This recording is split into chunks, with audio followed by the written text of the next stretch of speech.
Turn with me in the book of Genesis, chapter 13.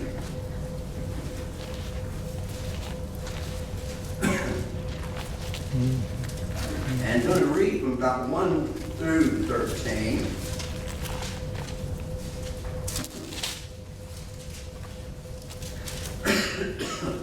And you pray, Lord, bless. Genesis chapter 13, verse 1. And Abraham went up out of Egypt, he and his wife and all that he had, and Lot with him, into the south. And Abraham was very rich in cattle and silver and in gold. And he went on his journeys from the south even to Bethel, unto the place where his tent had been at the beginning between Bethel and Ai, unto the place of the altar, which he had made there at the first. And there Abram called on the name of the Lord. And Lot also went with him, had flocks and herds and tents. And the land was not able to bear them, that they might dwell together, for their substance was so great that they could not dwell together. And there was a strife between the herdsmen of Abram's cattle and the herdsmen of Lot's cattle, and the Canaanite and the Perizzite dwelt then in the land. And Abram said unto Lot, Let there be no strife, I pray thee, between me and thee, between thy herdsmen and thy herdmen, my herdsmen and thy herdmen, for we are brethren. Is not the whole land before thee? I want to stop and make you think on that for a little bit. Is not the whole land before thee? Separate thyself, I pray thee, from me. If thou wilt take the left hand, then I will go to the right. If thou depart to the right hand, then I'll go to the left. And Lot lifted up his eyes and beheld all the plain of Jordan, that is well watered everywhere, before the Lord destroyed Sodom and Gomorrah, even as a garden of the Lord, into the land of Egypt, as thou goest unto Zoar. And then Lot chose him all the plain of Jordan, and Lot journeyed east, and they separated themselves one from the other. And Abram dwelt in the land of Canaan, and Lot dwelt in the cities of the plain, and pitched his tent toward Sodom. But the men of Sodom were wicked, sinners before the Lord exceedingly. Let us pray. Our Savior and King, Father, we love you and appreciate your goodness and mercy upon us this day. The blessing you have given to us, Lord, food, shelter, friends, family, loving us, Lord God. We have this time of worship tonight. I pray that you'll meet with us. I pray, God, you'll teach us and instruct us also in your word. We might be able to find ourselves a little bit closer to you, more like you, Father, understanding more about you by your word and what you would have us to be, that we might be conformed to the image of Jesus Christ. I pray your blessing upon this message, and each one that hears, they might receive in Christ's name. We're going to love you for it.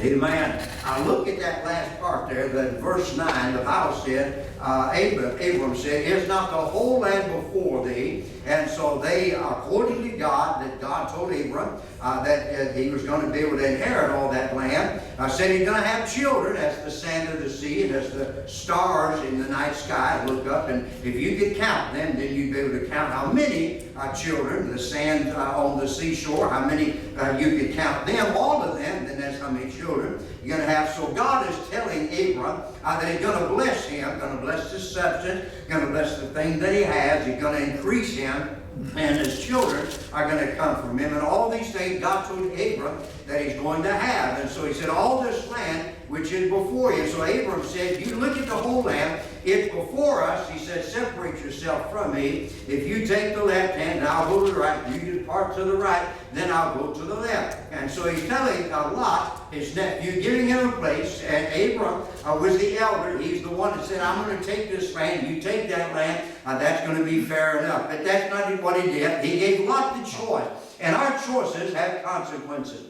And Lot's choice had a consequence. But I want you to think about this. The Bible said Lot lifted up his eyes, beheld the plain of Jordan. Now the Jordan would have been to the right from where they were, and so it was across the Jordan River into the land of Jordan, and the land of Jordan extended from where it was in there all the way down south to where Sodom and Gomorrah would have been. Now if you go into Israel, or you look at a map and you find Jordan, and you take the Jordan River, go all the way down to the Dead Sea, you find all of that area around that area, and it's well fertile, it's well watered, it's a prosperous land. It's got all the bottom land, farmland that was up north and all the way through Israel. It traveled down south and it deposited itself during flood time, and then when it would dry up, all that water, that good fertile ground was all around. And Lot said, that's the thing that I'm going to do. And so he made a choice strictly and purely on what he could see with his eye, and again, not asking God, not considering God, and Abram giving him the choice to make. And this was before, according to verse 10, the Lord destroyed Sodom and Gomorrah, and even as the garden of the Lord, like the land of Egypt, as thou comest unto Zoar. And so the northern part of the land of Egypt, where the river Nile flows from south to north, deposits a lot of dirt in that area, and is very rich for farmland. And so what the Bible is telling us is that the choice that Lot made was a wise business choice, but a bad spiritual choice. And there's something to be said about the Amish and the Mennonites, how that they want to be separate from the world, and we can learn a lot from them. They want a simple life. They want a pure life.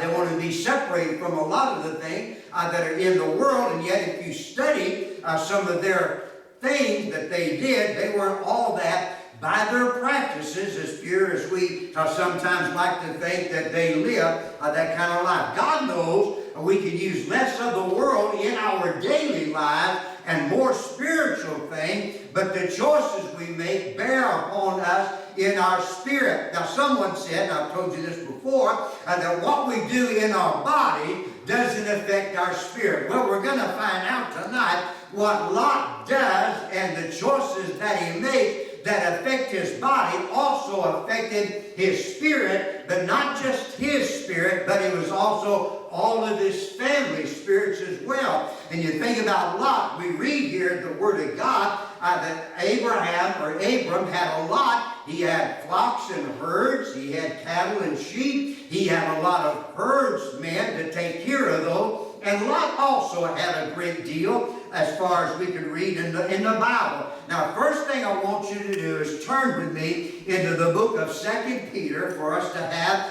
a reading, 2 Peter chapter 2. And I want us to look at something that I thought was kind of significant that the Bible tells us about as far as Lot goes. 2 Peter chapter 2 and verses 4 through 8.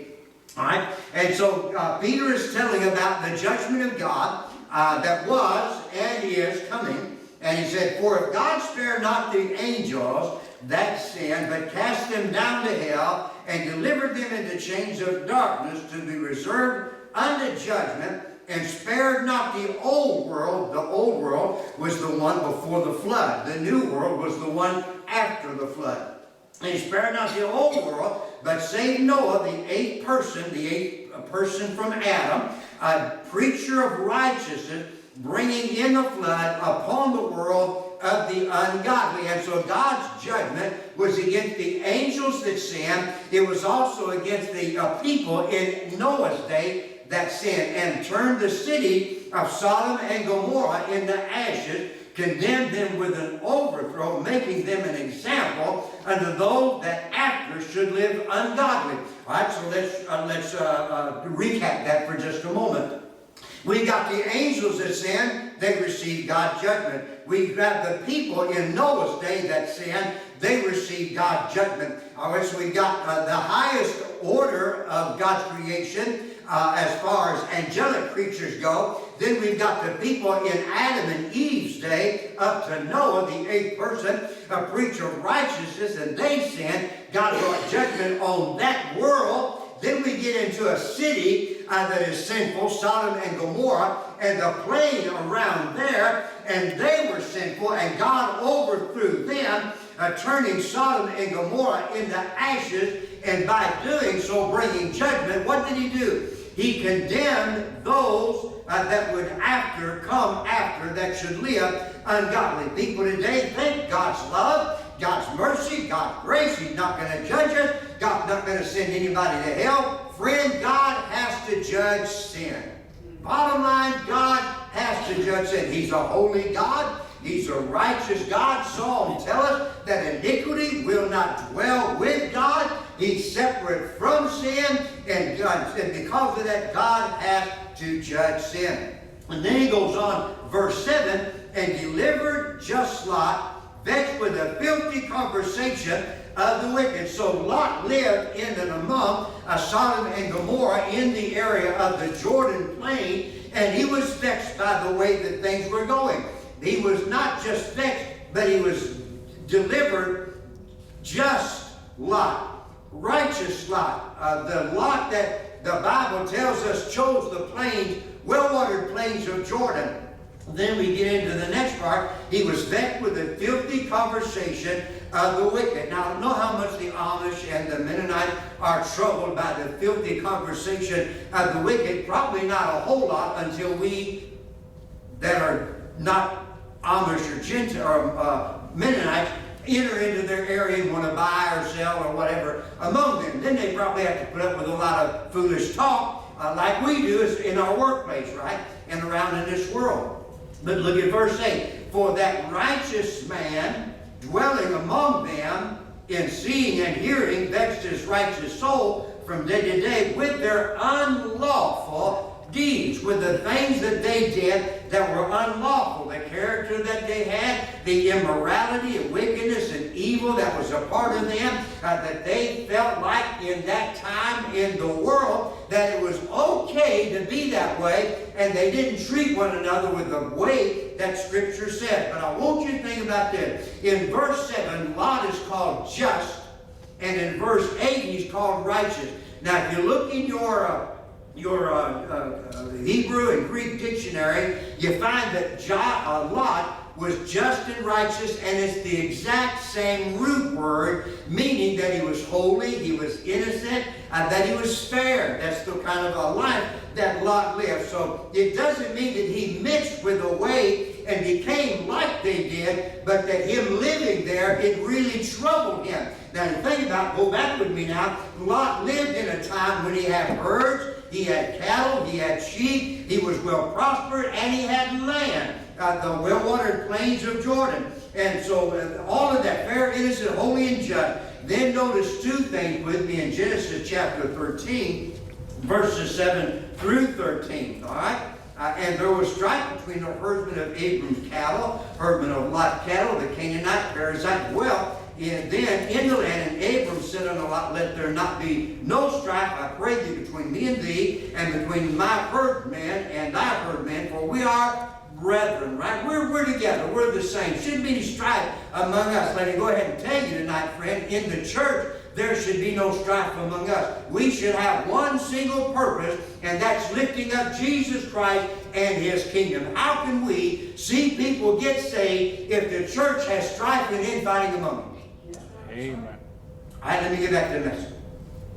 Is not the whole land before thee, separate thyself, I pray thee, from me. Thou take the left hand, I'll go to the right. Thou depart to the right hand, and I'll go to the left. And Lot lifted up his eyes, he heard the whole the plain of Jordan. It was well watered everywhere before the Lord destroyed Sodom and Gomorrah, even as the garden of the Lord. He's talking about the Garden of Eden, right? And the land of Egypt, as thou comest into Zoar. So we know about Eden, we know about Egypt historically because of the flood waters that came from those rivers, the Jordan and from the Nile, and it's deposited all of its good soil in that area. It was the best land they had to plant fields and crops in any other place that they knew about. He's telling us by the topography of the land that this was very good land for them to have and to be able to share in to grow these things.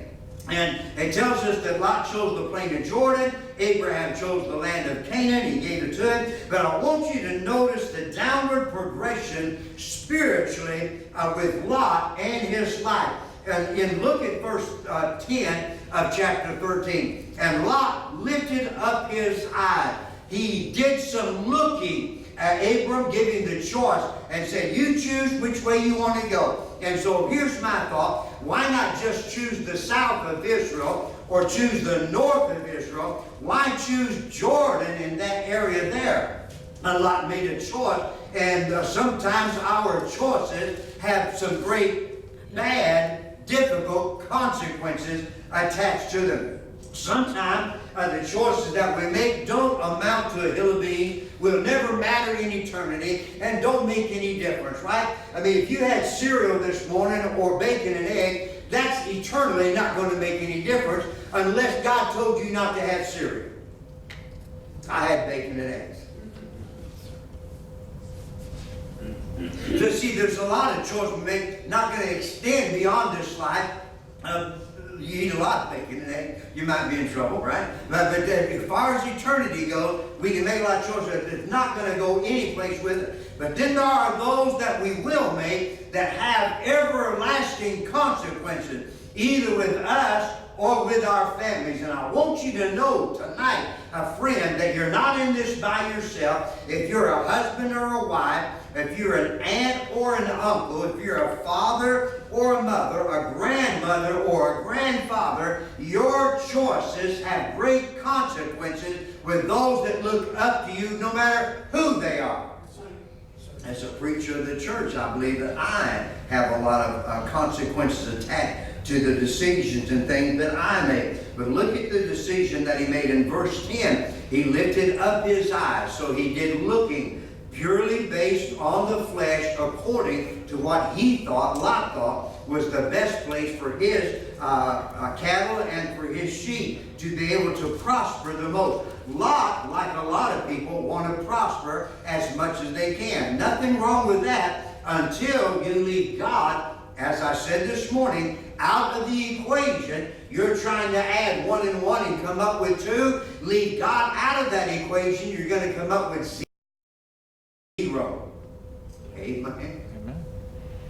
So he looked, and that's what he did. The progression of the downward spiral that he had. Look at verse 12 of chapter 13. And Abram dwelled in the land of Canaan. Lot dwelled in the cities of the plain and pitched his tent toward Sodom. First thing he did in his downward progression is he caught a place that caught his eye. His eye was captivated by the flesh. Next thing we know, he pitched his tent in that direction. There's a downward spiral that he's going into. Look at chapter 14 and verse 12. The next thing we find out, and they took Lot, Abram's brother's son, who dwelled in Sodom, and his goods, and departed. So he looked, he pitched his tent toward. Next thing we read in chapter 14 is he's living in Sodom and Gomorrah, in that area.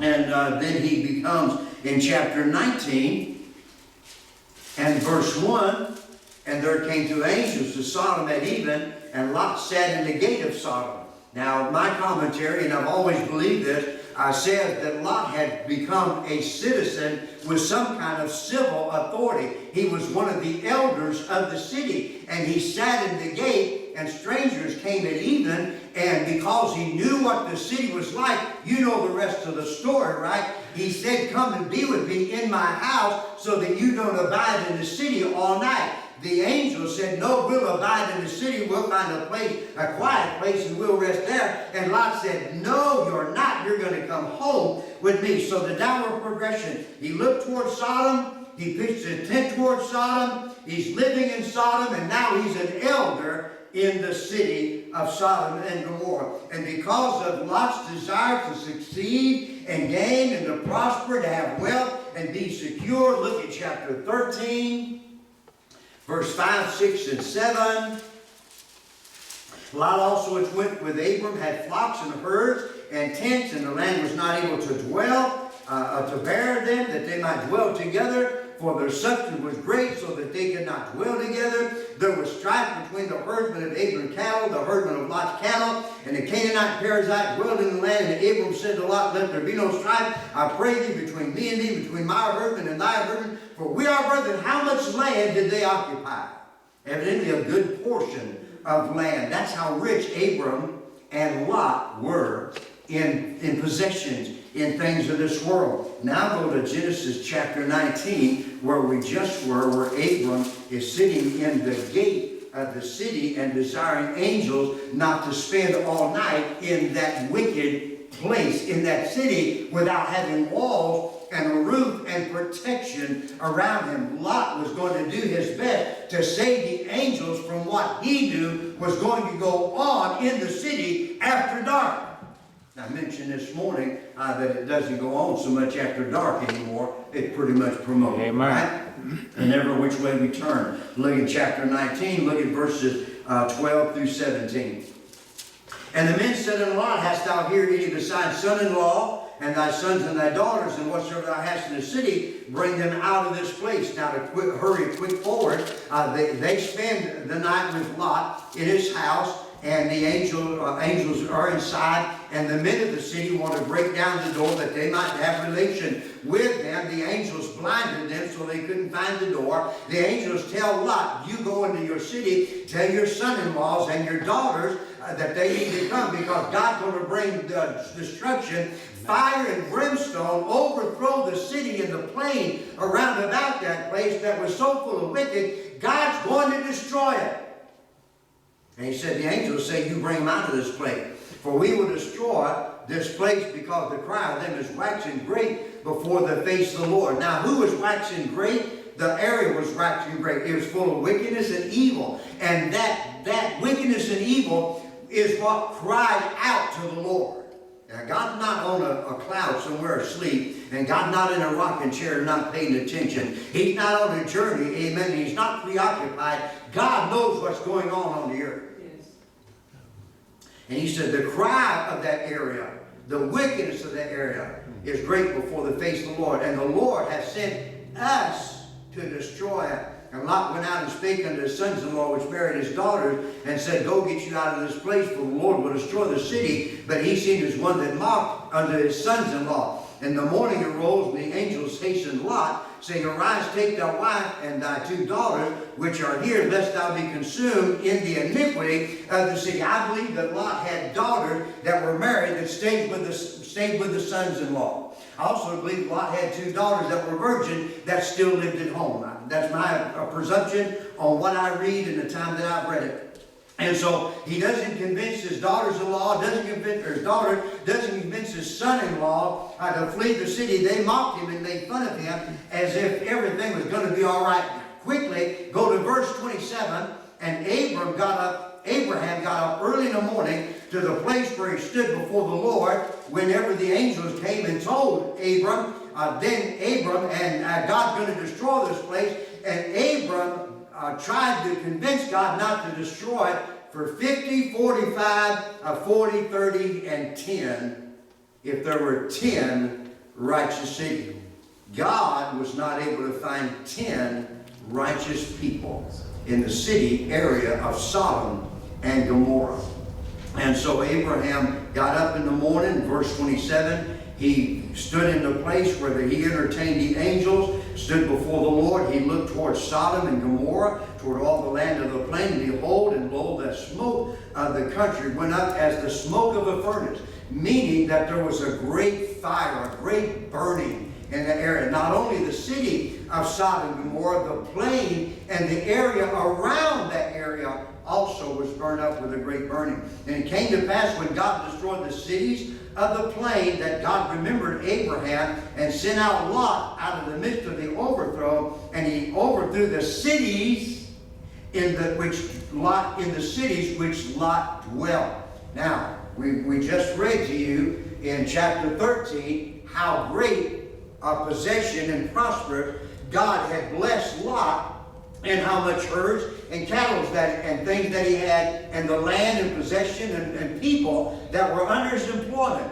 But the Bible tells us that the angel grabbed a hold of Lot in mercy and got him and his two daughters and his wife and pulled them out of the city. So what did Lot leave Sodom and Gomorrah with?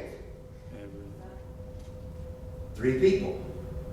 And the clothes on their back, and maybe a few things that they were able to gather as the angels ushered them out of the city. He lost everything that he had.